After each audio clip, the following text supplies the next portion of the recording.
you so much for joining me today. I am Dr. Joshua Kolawole. I'm a global transformational leadership expert. And today I want to evaluate the context. Protest is legal, but is it transformational for a country?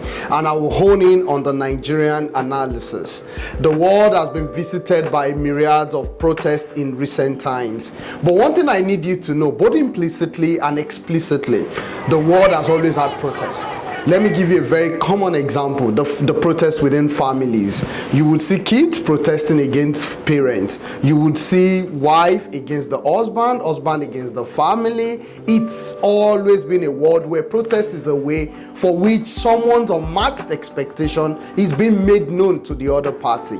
And it's a common phenomenon. But the question is, does protest, either at a microcosm of family, in an organization, where workers are really not happy with their maybe payment or working condition, are all these transformational in their outcomes? I know protests can lead to some changes, but my goal is to explain or to unravel the dimension of the transformational nature in protest. And so today I want you to know that both in military or democratic societies, there has always been protest, and Nigeria has had its own rich history of civil activism in recent past. So I did a post on valdymasafrica.org. If you actually check our blog post, you would actually see this same blog there. And so I'll be discussing along the line of that, so that beyond just what you read there in valdymasafrica.org, you would also find more contextual understanding of what I am saying in this video. So that's the essence. So I will be reading from the site, and so if you would bear with me. So while protests are undeniably legal, often and necessarily we need to ask the question, do protests lead to transformational outcomes for every party that actually takes or toes the part of the protest? Especially in this case, we have the citizens of different nations across the world actually protesting. It's spanning from Europe to Africa to Asia, and these are crucial moments in history for leaders. And if you're saying leaders should embrace transformational outcomes in their ideal, in their ways, then it begs a lot of questions. The first question is, do they have the character strength to actually lead transformation? Do they have the competence? And when we're talking about this, we're talking about two dimensions of the character. We're talking about the perceived character by the citizenry, and actually the genuine character and by the leader themselves. The same thing goes for competence. It goes for the courageous nature of the leader. It goes for his compassionate nature. It goes for how he's done this with clarity of purpose, and ultimately how consistently he is able to achieve this. So if we wrap this up, the legality of protest is such that in Nigeria we have the right to protest. It's enshrined in the 1999 Constitution, specifically in section 40, which guarantees every Nigerian the right to assemble freely and associate with others. I know all force agents of force had actually tried to expatiate on this to say, yes, you may have the right to assemble, but you also have the right to maintain peace. It's your responsibility. So, but this provision also aligns with the international human rights standards and allowing citizens to voice their grievances and their demand accountability from leaders. However, the reality on ground every time in different states or nation states of the world is always that there's the interplay between the legality, the response from the government, and also the public perception of both the legality and the response from the government. So if we want to talk about this, we would reflect back to issues of maybe police reforms, educational reforms, maybe even women's rights reforms as demanded in the United States even many years ago. Despite all this provision, the implementation of the law to prevent excessive use of force and even restrictions by security agency had always been a critical question. But you see, my goal today is actually to drive us towards the transformative nature of protest, if there is actually one. Basically, we know that protest would happen from the party that feels disenfranchised. But you also expect some response from the government. The government always finds a way to willingly engage the protester, and in a case where that doesn't work, they switch to repression and then ultimately, we've had many protests in the world history that led to violence, and even many that toppled government. Sustainability of the movement is also another critical structure you want to analyze. I talk about the time frame of the sustainability. You know, in crisis management, you talk about the pre-crisis, the crisis, and the post-crisis manifestation of crisis. And so in this case, in terms of protest, we talk about the initial enthusiasm that drives people into protest, but often this enthusiasm wanes over time, especially when there's no effective and well-coordinated leadership.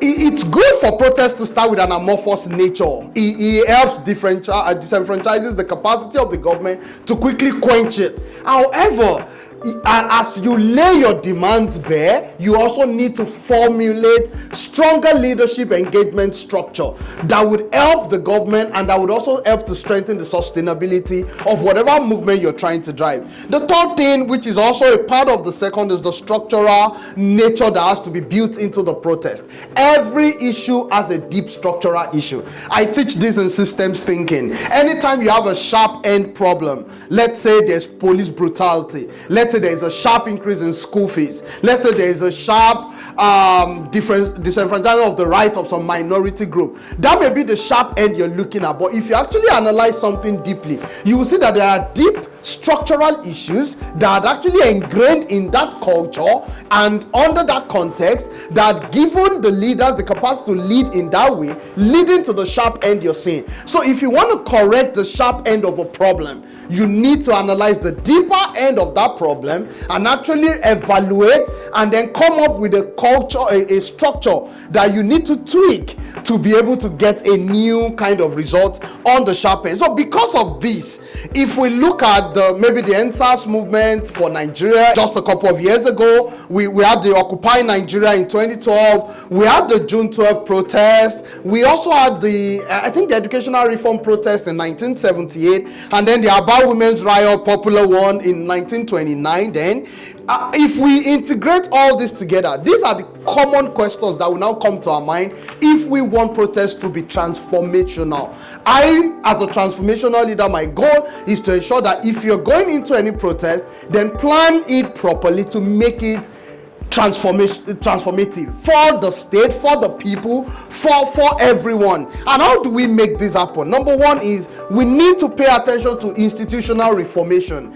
If we are going to allow any form of revolution or protest to make lasting impact for our generation, we must build in institutional strength into it. So what am I saying? We must build in systems that will ensure accountability, transparency, and especially integration into our rule of law. So that means we need the House of Assemblies. We need to ensure that these things become institutionalized into our laws. This meaning judiciary, law enforcement, and all anti-corruption bodies need to be engaged properly. Number two is that we need a lot of civic engagement. If we fail at this point to ensure that advocacy, community organizing, participation in our electoral processes are not improved upon, then it will be difficult for us to actually get a protest that becomes transformational over time. The third thing is we need to ensure these things are policy driven.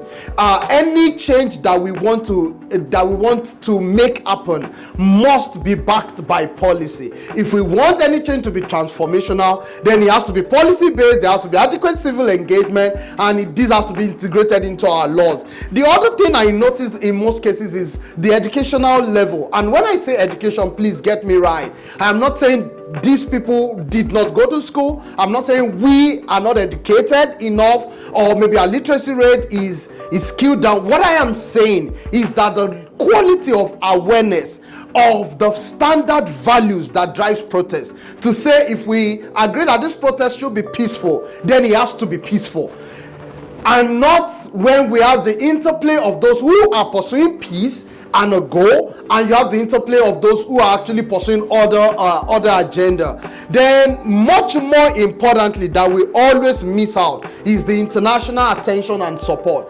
If you would ever study history and you would want to know protests that led to significant movements in the outcomes of the results we get as a people in different nations of the world, they always have this international attention and support to back them up.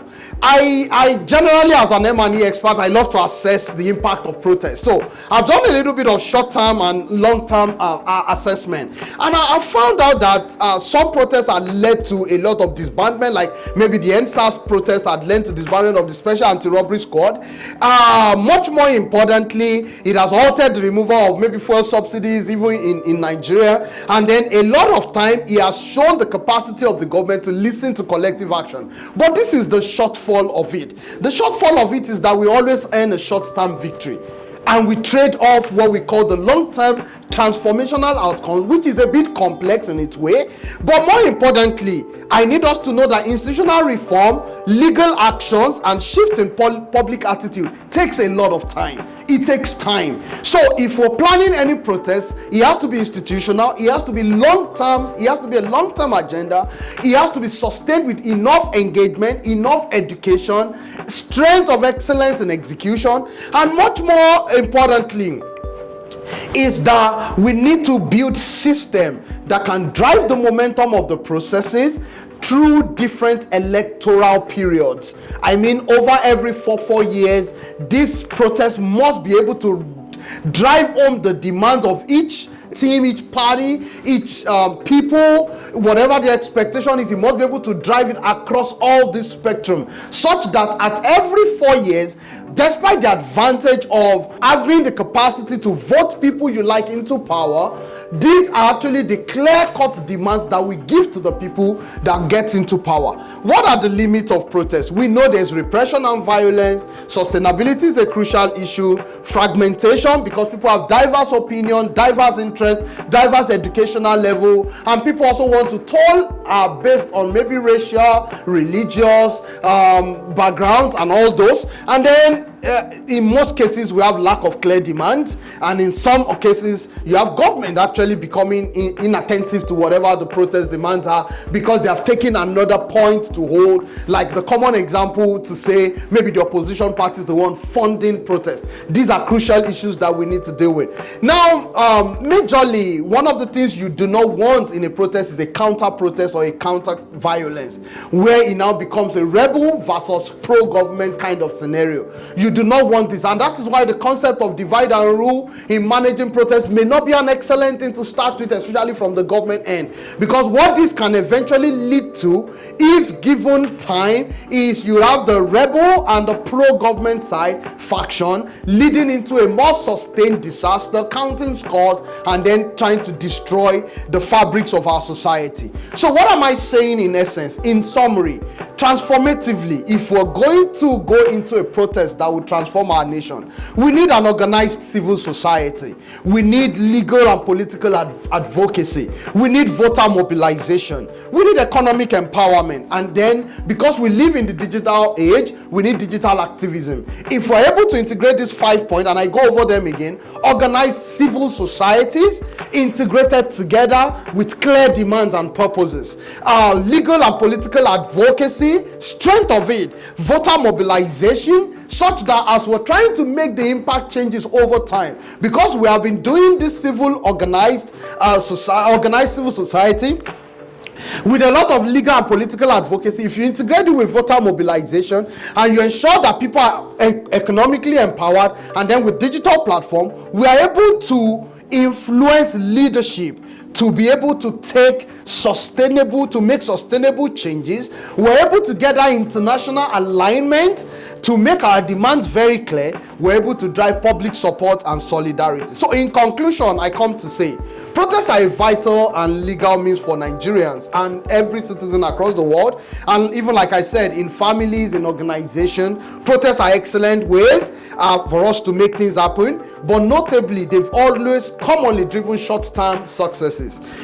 For us to have transformational impact as a nation, As a people, the most important thing is to get the leadership to respond appropriately with a driven, sustainable movement. So, the power of collective action, ensuring strategic engagement is great. But what are the catalysts that drives transformation? You have time, you have quality of education, quality of engagement, excellence of the people. And every form of demand in a protest must be just, must be equitable, and it must lead to a prosperous future for our people. Thank you so much. I am Dr. Joshua Kolawole from Valdymas Intelligence. Thank you.